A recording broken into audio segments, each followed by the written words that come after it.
daily live stream here on Enlightened World Network. Thank you all for tuning in from all over the world. Quite literally, it's a lot of fun for me to get up here on this platform and share my experience with you.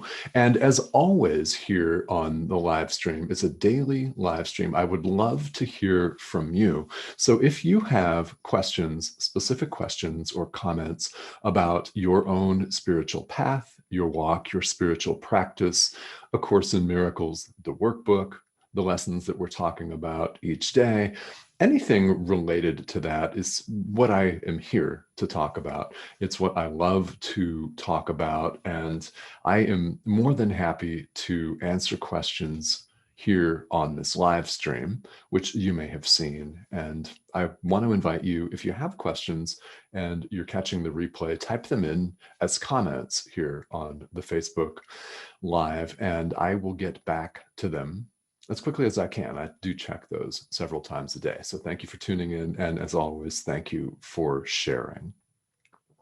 So, well, we've got a lot to talk about today. And when I look at a foundational lesson, like lesson 37 in the workbook, My Holiness Blesses the World, I think that this could either be a really short live stream, as in less than 1 minute, or it will take the entire half-hour time frame. So today it may take the half-hour time frame. Quite simply, this is the truth. My holiness blesses the world. Right? Yesterday, we were looking at our holiness enveloping everything that we see, both with our eyes open and with the mind, where real vision lies, with our eyes closed. So, well, what is exactly our holiness? Right? I mean, there are people that are referred to in the world as Your Holiness.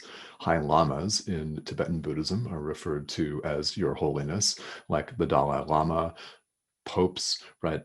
His Holiness. What is Your Holiness? Well, it's not an honorific that you have somehow earned by birth or by election by a body of human beings. It is who we really are. It is our birthright, if you want to think of it that way. And it blesses the world. In fact, this is what we are here in the world to do. The workbook lesson tells us that our function here is to see the world through our own holiness. So this is step number 1 in accepting our own holiness and acknowledging it. Now, this has never gone away. So, truth, not my truth or your truth or someone else's relative truth, right? One nation's relative truth, another nation's relative truth, none of that. Truth, just truth, is absolute. It's absolute. That's why in certain Eastern traditions, like Buddhism, you'll see the phrase absolute truth. And that's used as a term for who we really are. In other words, spirit, right? God, right? One with God, the Son of God. However you want to put that into words, it is the ground of all being, life itself, our existence. It's who we are when we get rid of all of the extraneous stuff. In other words, all of our conditioning, all of the ego's baggage that we carry around with us habitually, identifying with it. Yeah, it's no one's fault that we do this. We've learned from other people to do this, and they've learned from other people to do this, and so on and so on and so on. The workbook undoes this. It is brilliantly designed to do just that, to begin to strip away and peel away these layers of our conditioning so we get to what's there when all the conditioning is gone. which is where we've always been. It's who we've always been. From beginningless time, it's just the nature of who we are and what is. Now, the workbook itself does not do the work. We each do the work ourselves, moment to moment, by choosing love. It's simple. It's not easy, of course. And why is it not easy? Well, it's not easy. It's not as easy as it sounds because of that conditioning, of that very conditioning of this voice in our heads or sitting on our shoulders, if we will, saying, oh, yeah, you can't do that. Yeah, wouldn't you rather do something else more constructive in the eyes of the world, like scroll your Facebook feed? Yeah, you don't need to practice this workbook. It's too hard. It's too hard. Yeah, you can't do that. That voice, the ego voice that wants to keep us small. Now, it's just conditioning, and it is not actually, the ego is not actually a separate being, so it's not an opponent. I know that it is tempting in the world's philosophy to create opponents where none exist. Well, this is a very wonderful ego device where it just keeps perpetuating a problem again and again. And A Course in Miracles says something about the ego and the ego's thought system that I think is really brilliant. And the ego's tenet, its fundamental belief, is seek, but don't find. Does that sound like part of life? Maybe in your experience, seek but don't find. Keep rolling around on a treadmill in a circle, getting actually nowhere. Yet there is and always has been a way out of that, a way to stop ourselves from spinning. And no one person or tradition will do that for us but ourselves. So it's up to us. If you're working in the workbook, it's up to you to open it up every day. The fact that you're watching this live stream is really good. It means you're on your way.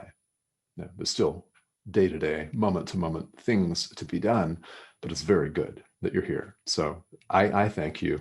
And I know that everyone else that is connected to you thanks you as well for your love, quite frankly, for your diligence, for your love of yourself and everyone else. That's showing up as love. This is one way of doing that. There are many ways to do this. This is one. So our function is to see the world through our own holiness. And it's to extend love. Yeah, the Course talks about forgiveness, which we'll talk about in great detail on this live stream.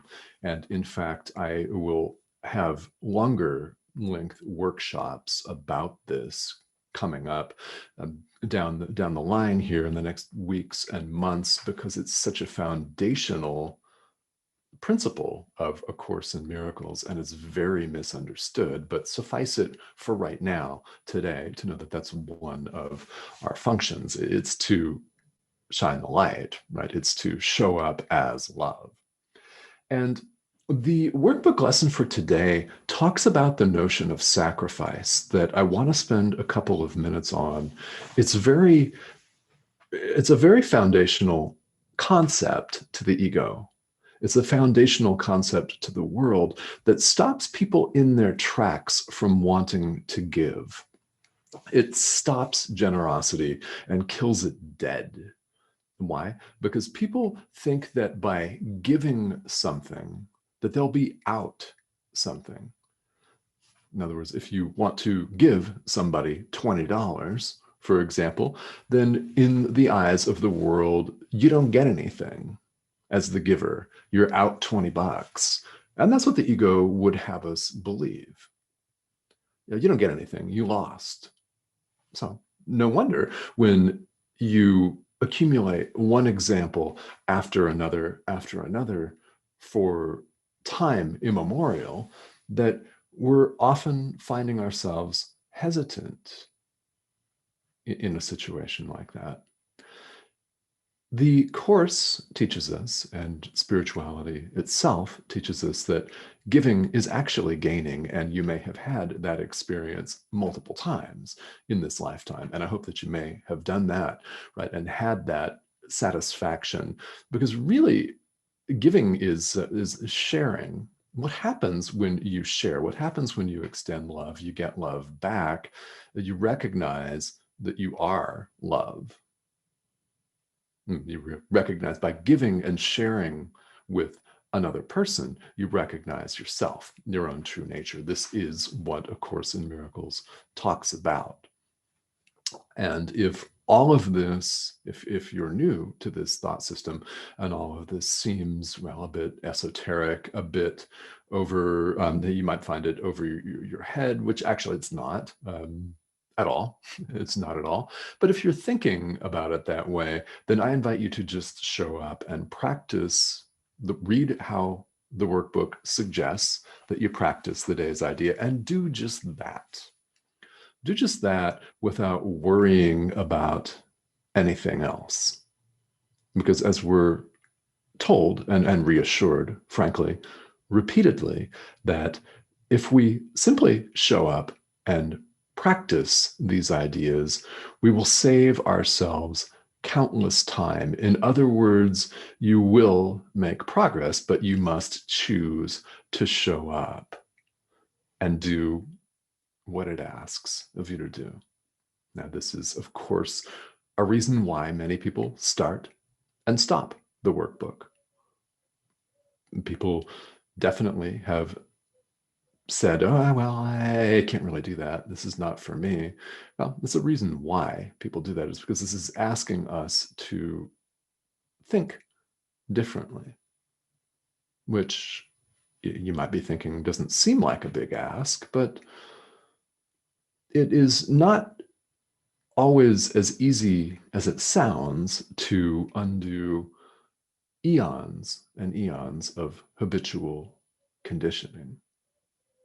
It doesn't give way just because we want it to. And we actually do need to work on it, which is one of the reasons, incidentally, why community is so important, especially in the study of A Course in Miracles. This is why you see countless study groups and practice groups, and in other traditions, it's why you have people getting together and meditating, why you have prayer groups, right? Bible study groups, if you're in the Christian tradition. It's a community aspect, because this journey is shared. It is shared, and it is not just some stoned reggae performer's pipe dream that we're all one and then there's one love, right? It's not just that, okay? It's truth. It's truth.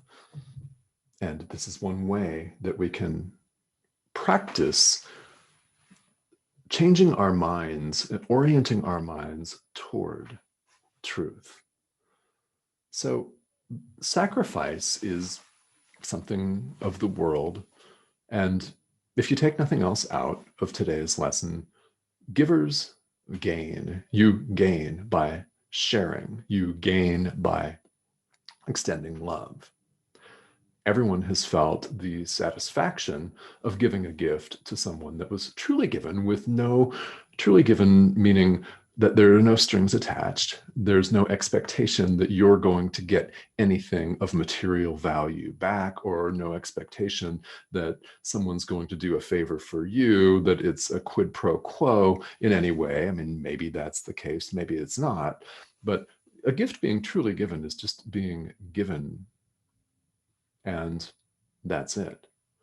Understand that that gift is always received. This is straight out of the text in A Course in Miracles. A gift is always, if it's truly given, a gift is always received. It's not necessarily accepted, right, by the recipient. They must actually accept it. So if you give someone, say, a copy of A Course in Miracles, for example, the gift is received, right? You gave it to them. it also must be accepted by the recipient. They must actually be interested enough to open it up, or interested enough to find us on YouTube on Enlightened World Network and watch a video. There's free will, and volition on everyone's part. So we don't sacrifice when we give. And today's lesson, when practiced, helps us to reorient our minds to that fact. And, it's, if you see yourself as whole, you don't make any demands. Okay, this is paraphrasing today's idea. When you see yourself as whole, complete, not broken, then there's no way you can make demands of anyone else. You just show up and extend love. And that's if you see yourself as whole. What happens in the world? Well, we don't see ourselves as whole. We see ourselves as incomplete, as fragmented, as cut off, and therefore we stress out. We suffer, basically. And if you see yourself as whole, then you don't need to demand anything of anyone. So we'll come back in subsequent lessons to the idea that sacrifice is totally unnecessary, that it's not something that we need to make. And of course, in the world, we see it completely differently, don't we? So this is a complete alternative to the way the world views things. And as always, it would be very kind of you to yourself and to everyone else to take this to heart. And if you're here, if you've gotten to this point, practice the lessons as best you can. Because even the smallest shift, even the tiniest millimeter fraction of a shift in the direction of love creates a ripple effect. It really does. And if you do it again and again and again, you'll find in your own experience and in the way you relate to the world, in other words, other people's experience as well, that little drop can become a tsunami. It can. Such is the power of love, our own true power. So it would be very kind of you to put all of this into practice. Now, since we have a few minutes here, I guess this wasn't a 30-second live stream, right? Because simple doesn't always mean easy. So let's check in, and I'd like to see who's joining me here today and whether anyone has any questions. So, all right, and well, Cindy, who's in the next room, my wife Cindy says, hello from Phoenix, my friends. Well, and I will also say, hello from Phoenix, my friends. Yes, Staten Island, New York. Deirdre, all right. Isabel, hi, how are you? And Hope, how are you? From London, yeah. All right, good afternoon. Thanks for joining us.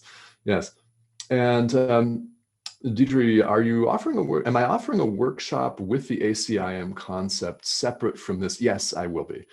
I don't know exactly when yet, but there are several different components of A Course in Miracles that lend themselves to a longer spot and more in-depth study. So yes, I am working on that, and stay tuned. I'll announce all of those details on social media and here on this live stream. So yes, I will be doing that. When exactly?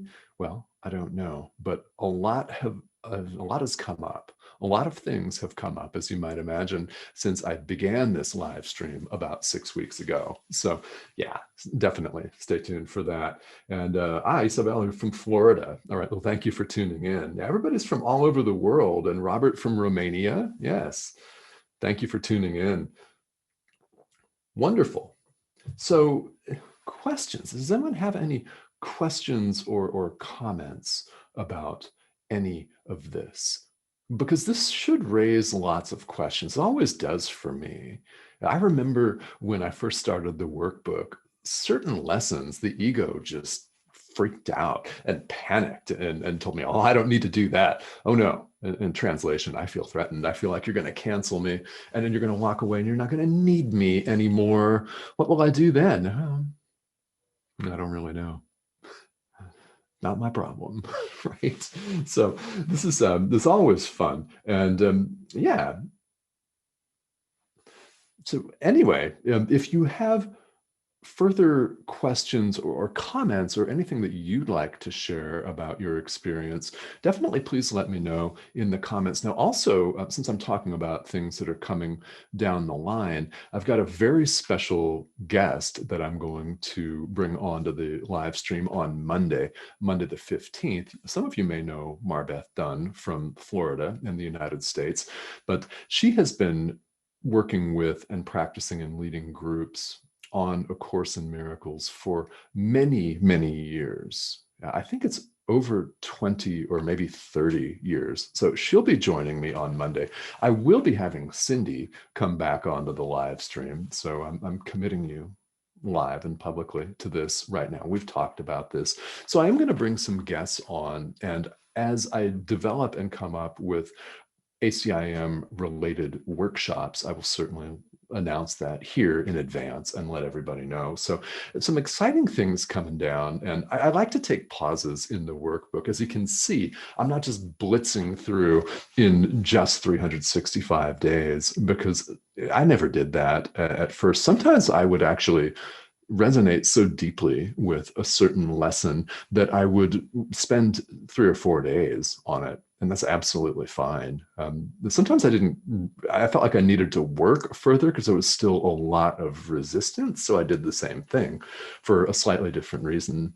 And it's really, as someone's joining me live, Dr. Ruth Anderson. Hey, How are you? welcome.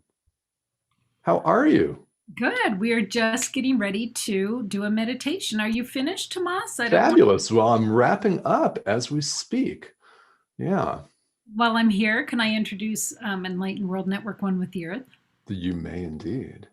Awesome. Yes. I am so excited because Enlightened World Network is launching a new channel on March 20th and March 21st. Tomas is part of the committee that's bringing this to you. I'm so excited to be on here with you. And One with the Earth has everything to do with the planet, the atmosphere, the galaxies.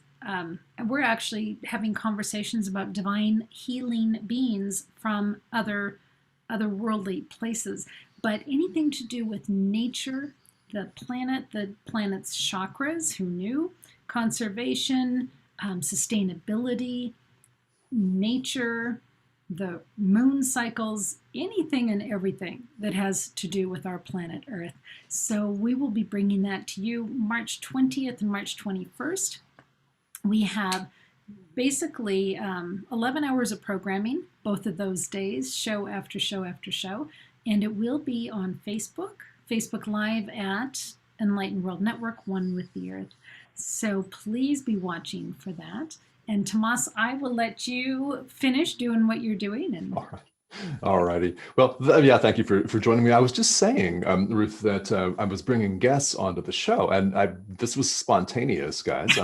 Spontaneous joining. So as we wrap up here, I'm going to have to end the meeting so I can download the recording, of course. But thank you all for tuning in, and definitely catch the launching of, which will be One with the Earth, our third channel here on Enlightened World Network. So yeah, spontaneous guests. Actually, I've got some planned guests as well. And let's just connect back here tomorrow. If you have specific questions, definitely put them in the comments and I'll get to them today. So thank you all so much for tuning in. It's a pleasure as always, and I'll talk to you all tomorrow. Thank you.